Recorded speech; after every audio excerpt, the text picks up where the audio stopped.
Welcome to the channel, guys. Been a while since the last update. Just thought we'd do a really quick video to show you where we're at. We've been doing plenty of work just here at Adolfo's now.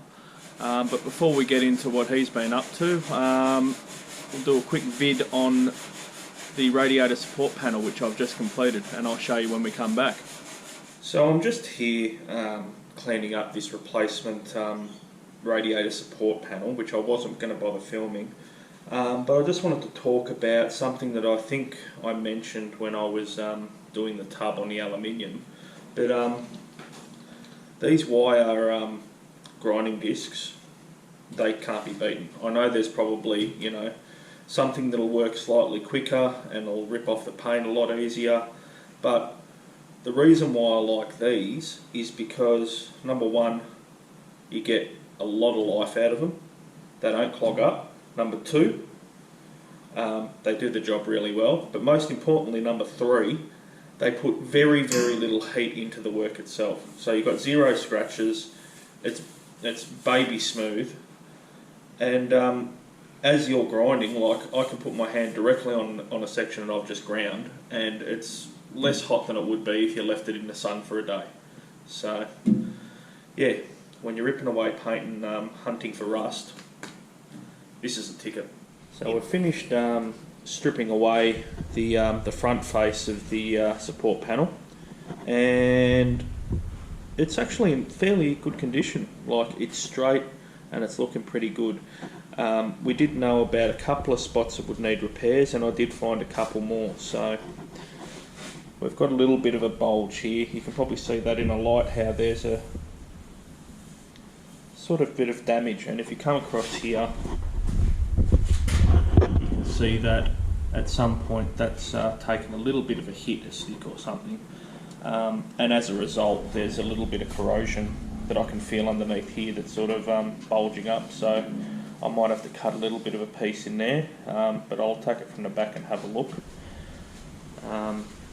This section here, which was not very visible under the paint, there was just a small little rust crack. That's quite badly corroded underneath, so we'll probably have to cut out a little section there. And this one, which we knew about, so if you turn it over, we knew this was here, so it's a bit of corrosion gotten in between those two panels, particularly in this position here. So hopefully this little angle here is in fairly good nick. I'm going to cut away this part, patch in a replacement. If it gets to be that this other section is too far gone, I might have to replace that as well. But generally speaking, as far as usability is concerned, this panel will come up as good as new. So I've decided that we need to cut out 4 sections to get rid of this rust. So we've already cut out 3 of them. So there's the one, there's a strip underneath, another strip underneath. I haven't cleaned the rust away or put any converter on yet. And the last one is just here, which I'm not sure if you can see is actually marked out, sort of a little oblong section through here with a bit of rust underneath.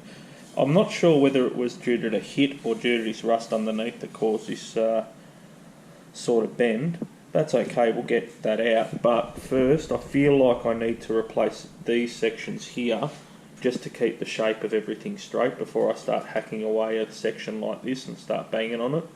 So we'll whack those all in, weld them up, cut that out, do a little bit of panel beading, and we should be done.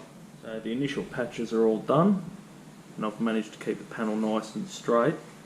Now we're on to this other tricky one, and as you can see, this is why it's sort of blown up and misshapen everything. So I'm glad I left this one to last. So we'll rip this one out, fix up these sort of little defects and bumps here, which has either happened due to a previous accident or possibly from the rust sort of distorting it.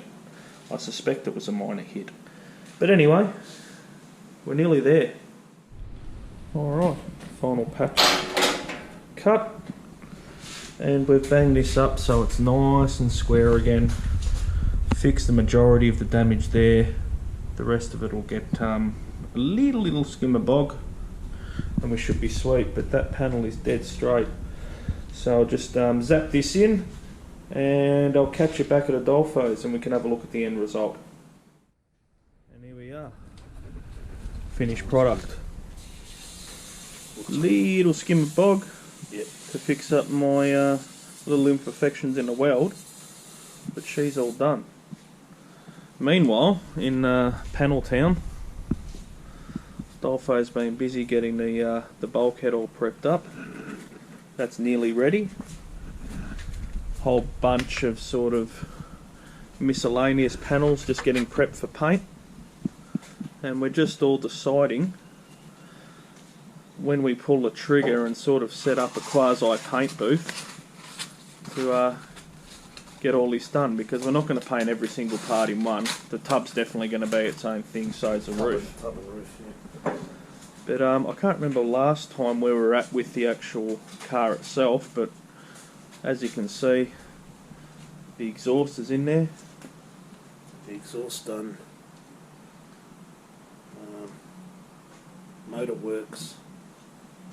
There is a slight whir in the gearbox, but we'll just see if that is what it is, I think. Yeah, we'll have to check that out once we put it under load. But the motor hums pretty well. Yeah, motor starts alright. Doesn't blow any smoke. Obviously I can't run it for more than 5 or 6 seconds. There's no radiator, I'm not going to do it. But now that we've got the support panel, once that's painted up, we're picking up the refurbished radiator. I'll probably go pick that up tomorrow. But yeah, a lot of progress is being made. Not a lot of videos because it's not terribly interesting stuff. We'll just keep nipping at it. We'll get this done. We'll get this done. That's the basis of the whole car, really. You can build on the whole car with that. You can build on the whole car. Once this is done, we've got our radiator ready. We've got the electrical system in a box upstairs. I may even run that wire. That's going to be the hard one. We'll run that one first. And then that's done. We can pack that away. Got other few little bits and pieces to do. I don't think this is going to work. I found the original pickup for the fuel. I think this is going to hit the bulkhead the way I've got it set up at the moment. I think it actually goes like that. So I'll see what I can do with that. That's the original one. It's a bit scungy, but I'll make it work. But no, happy with the motor. The petrol tank's probably got about 5 litres of fuel in it. It does not leak at all. It runs, operates perfectly. Well, happy days. Anyway, well, hopefully in the next video we'll be spraying and we'll have a few more parts strapped to this bad boy. Anyway, catch you next time.